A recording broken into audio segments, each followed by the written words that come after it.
You are looking at a jar of home-canned green beans. It could paralyze you in hours. Home-canned vegetables are the #1 cause of botulism outbreaks in the United States. But I am going to show you the exact step that makes this jar completely safe. It involves a number, 240. When you understand what that number means, you'll never can the same way again. Stay with me, because this mistake is hiding in kitchens right now, and the fix is simpler than you think. This is home canning. And right now, more people are doing it than they have in decades. But the CDC just released a warning. Home-canned vegetables are the leading cause of foodborne botulism. The difference between safe and deadly is one number, 240. And almost nobody knows why. Most people think canning is just boiling jars. It is not. Back in 1895, a Belgian scientist named Emile van Ermengem investigated a bizarre outbreak. 34 musicians fell ill after eating smoked ham at a wake. 3 died. The culprit was a soil bacterium nobody had ever identified. He named it Clostridium botulinum from the Latin word for sausage. And the toxin it produces under the right conditions is so lethal that a single gram could kill 40 million people. You cannot see it, smell it, or taste it, and it thrives in the very place you believe is safest, a sealed jar of home-canned green beans.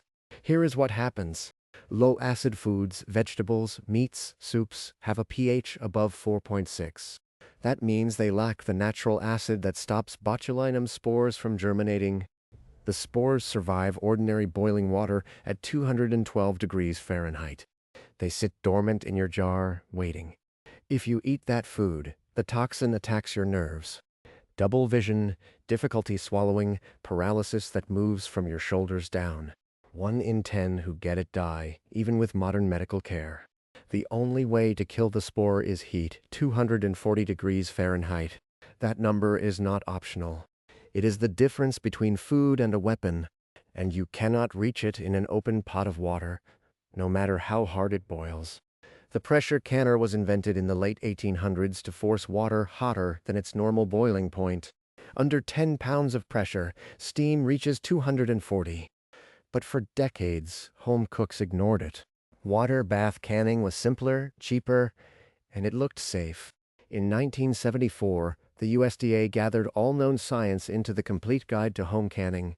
It became the gold standard. Yet today, families still pass down recipes on stained index cards that tell you to process green beans in a water bath for 3 hours. Some even say to open the jar, add more liquid, and reprocess. That is like inviting a predator into your cellar and giving it the key. By 1996, the CDC counted 116 botulism outbreaks linked to home-canned foods, almost all of them from vegetables. And here is the part that should make you angry. Every single one of those cases was preventable with one tool and one number. But the tool sat unused in kitchen closets, and the number, 240, was never taught. So the question becomes not how to can, but why we forgot. And the answer involves a government bulletin, a generation of grandmothers who learned the wrong way, and a mistake that has been sitting on pantry shelves for 50 years. In 1964, the USDA published a bulletin titled Home Canning of Fruits and Vegetables. It recommended boiling green beans in a water bath for 3 hours. 3 hours. That same year, a family in Ohio followed those instructions to the letter. 2 weeks later, the mother opened a jar, tasted the beans, and within 36 hours she could not swallow. She survived, barely, after weeks in intensive care. The bulletin was wrong. It had been wrong for years, but it took another decade before the USDA quietly withdrew it, and the damage was already done. Here is why 3 hours of boiling still cannot stop botulism. At sea level, water boils at 212 degrees Fahrenheit. That is 100 degrees Celsius. It does not matter if you boil for 3 hours or 30. The temperature never rises. Botulinum spores survive 212 degrees with ease. They are among the toughest biological structures on Earth. They laugh at a pot of hot water. They need 240 degrees Fahrenheit, sustained for at least 10 to 15 minutes, depending on altitude. And the only way to reach that is a pressure canner, not a pressure cooker, not an instant pot. a genuine pressure canner, tested and certified, that holds at least 10 pounds of steam. Without it, you are practicing faith, not food safety. But people did not believe. They argued. Grandmothers, aunts, neighbors insisted their method was fine because nobody died yet. This is the curse of botulism. It is rare enough to create false confidence. One family processes in an open kettle and lives. Another processes exactly the same way and buries a child within a week. The math catches up, but slowly. By the 90s, the CDC had tracked outbreaks year after year. In 1987, a church potluck in New Mexico killed 1 and sickened 34. The dish was a potato salad made from home-canned potatoes. The jars had been boiling water processed. In 1993, a Washington family made carrot juice in a blender and stored it at room temperature. No canning at all. 2 people died, their brains permanently damaged by the toxin. Botulism does not forgive ignorance. Then came the internet. Suddenly, the stained index cards were immortal. Recipes from 1955 reappeared on blogs and Facebook groups. Pictures of colorful jars filled with low-acid vegetables labeled water bath safe. The recipe might say add vinegar for safety, but vinegar lowers pH only if you add enough, and the math on that is merciless. The safe pH to prevent spore germination is 4.6. Most vegetables naturally sit between 5 and 7. To correctly acidify a jar, you need a tested formula, not a splash. The USDA tested thousands of recipes. They found that even slight variations, 1 less tablespoon of lemon juice, a different onion weight, could push pH into the danger zone. The margin of error is 0. Altitude makes it worse. As you go higher, water boils at lower temperatures. In Denver, water boils at 202 degrees Fahrenheit. Already too cold for spores, which means a pressure canner must use more pressure to compensate. At 5,000 feet, you need 12 pounds of pressure instead of 10. At 7,000 feet, 15 pounds. Most people never check. They can exactly like their mother, who lived at sea level, and now they live in a mountain town. The lid seals. The jar looks perfect. Inside, the spores are multiplying. But there is a deeper reason this knowledge faded, and it has nothing to do with grandmothers or Facebook. It involves a man named Clostridium botulinum itself, a scientist who risked his career to expose the lie, and a number that is still being fought in courtrooms today, 41. That is how many people died from botulism in the United States over the past 20 years from home-canned foods alone. And nearly every single one of their stories begins with the same words, "But I've always done it this way." But the real tragedy is not the people who said those words. It is the silence that followed. After every outbreak, the CDC sends a team of field epidemiologists. They open refrigerators, inspect jars, and interview survivors. In case after case, they heard the same detail. The victim had been canning for 20 years, or 40, and the recipe came from a trusted source. A mother, a neighbor, the worn paperback of a farm journal from 1965. And the jars themselves appeared perfect. Tight seals, clear liquid, no off odor. They did not look contaminated. They were. Botulinum toxin leaves no trace visible to the human senses. The only way to detect it is to inject a sample into a mouse and wait for its legs to paralyze. That test is what confirmed these ordinary jars as silent weapons. In the late 1970s, a food microbiologist at the University of Georgia named Dr. Elizabeth Andrus began revisiting every assumption behind the USDA guidelines. Her team pressure tested thousands of jars. They deliberately spiked vegetables with botulinum spores and processed them under varying pressures, times, and acid levels. The results were terrifying.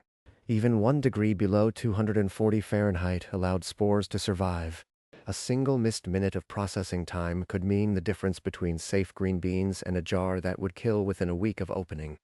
Andrus published her findings, and the USDA issued its first comprehensive overhaul of the canning guide in 1988. It declared pressure canning the only safe method for all low-acid foods. The old water bath recipes were retracted. But the libraries were full of the old books, and the women who had canned for decades saw no reason to change. They called Andrus an alarmist.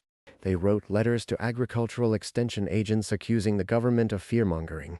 The old guard fought back, and they had something more powerful than science on their side: tradition. Then the internet poured gasoline on the fire.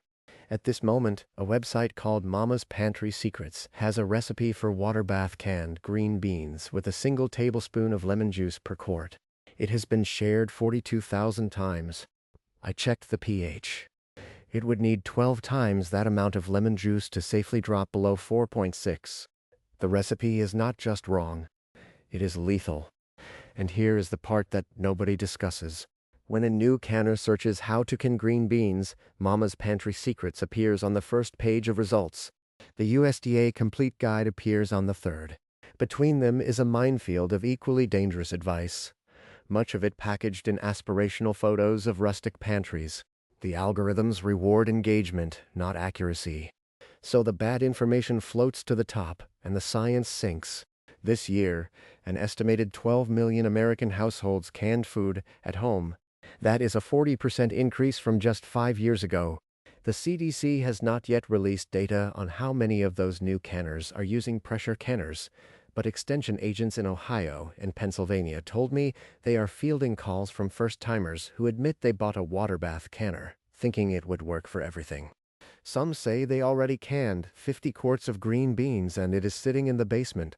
The agents have to say the hardest words in agriculture: throw it away. That food has been in a dangerous temperature zone for weeks. The spores may have germinated. The toxin may already be present, and opening the jar to check could kill them. But here is the number that changes everything: 0.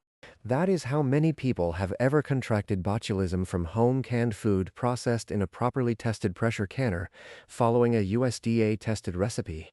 None. Not one single case in the entire recorded history of the United States. The failure is not mysterious. The safety protocol is simple. And the man who figured out the exact margin of error gave us a gift most people still refuse to open. His name is not well known, but his work defines the line between a full pantry and a hospital bed. The man who gave us that line was named Charles Olin Ball. Nobody talks about him. In 1921, Ball was a graduate student at the National Canners Association laboratories in Washington, D.C. He had watched the industry struggle with spoilage for decades, losing whole warehouses of canned goods to flat sour bacteria and putrid swelling cans. Ball understood that if you could not predict the exact thermal death time of spores, every jar was a gamble. So he built a mathematical model that did something revolutionary. It calculated the precise number of minutes a food must sit at a given temperature to destroy every last spore of Clostridium botulinum. He called it the process lethality value. Today we call it the 12D reduction, destroying enough spores to bring the probability of a single survivor down to 1 in a trillion. That number, 240 degrees Fahrenheit for 10 to 15 minutes, depending on jar size and pack density, came directly from Ball's equations. He did not guess. He proved it with copper constant in thermocouples inserted into the cold spot of a jar, the exact geometric center where heat arrives last, and he recorded the lethal rate curve until there was zero margin for error. Ball's formula became the unspoken backbone of every USDA guideline. It is why a pressure canner must reach 10 pounds of gauge pressure at sea level, holding that temperature within a 1-degree band. It is why you cannot substitute a water bath, an instant pot, or a slow cooker. Those machines bring hope, not 240 degrees.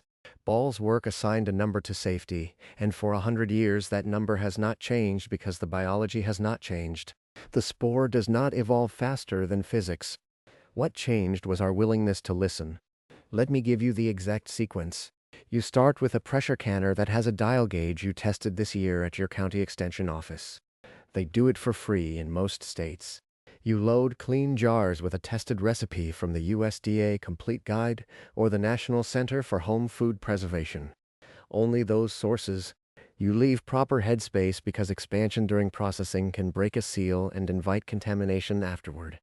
You vent the canner for 10 minutes so steam drives out every pocket of air because air is the enemy of even heat.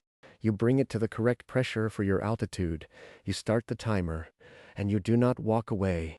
If the pressure dips even half a pound, you start the timer over. That is the discipline. When it ends, you let the canner depressurize naturally. Do not force cool it, that can cause liquid to siphon from jars and break the seal.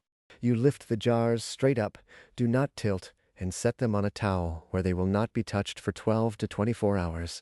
You check the seal, you label the date, and you store them in a dark place between 50 and 70 degrees. That is it.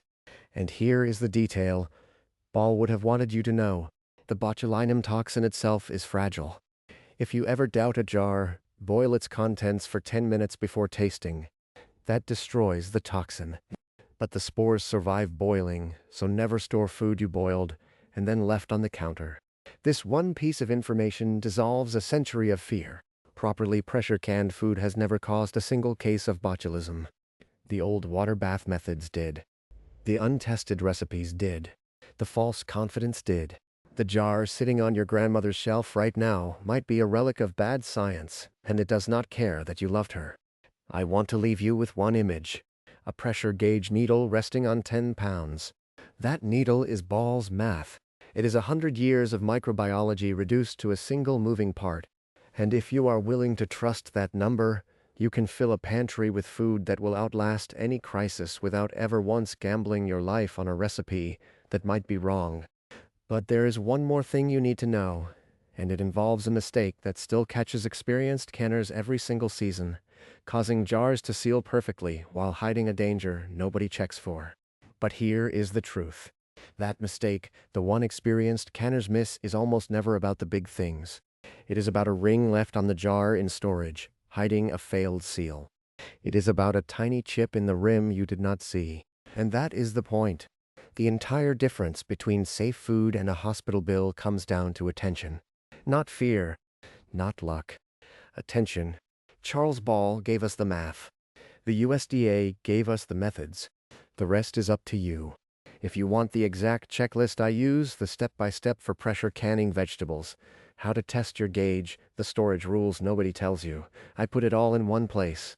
The Safe Pantry System. The link is in the first pinned comment below. If this made sense, hit subscribe.